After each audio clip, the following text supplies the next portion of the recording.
Ces deux gendarmes de l'Institut de recherche criminelle sont attendus à Tende, dans la vallée de la Roya. Ce sont des spécialistes de l'identification des victimes.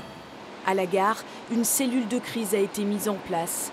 Dans cette salle, ils rencontrent des familles de disparus, ceux dont les parents ont été emportés par les flots dans leur maison, leur voiture. Je ne sais pas si on vous avait expliqué notre travail. Commence alors une mission douloureuse, délicate, recueillir les éléments qui permettront d'identifier les corps une fois retrouvés. Difficile de décrire un être cher qu'ils ne reverront peut-être plus. Merci d'être venu. Nous, c'est merci à vous d'avoir fait ce qu'il fallait. Les gendarmes ont prélevé l'ADN de cette famille et consignent dans un dossier tous les détails physiques, la taille, le poids, mais aussi les données médicales et dentaires des disparus. Pas d'alliance. Chaîne, bracelet, collier, tout ça, niet. Non, niet. Il a eu une opération du genou.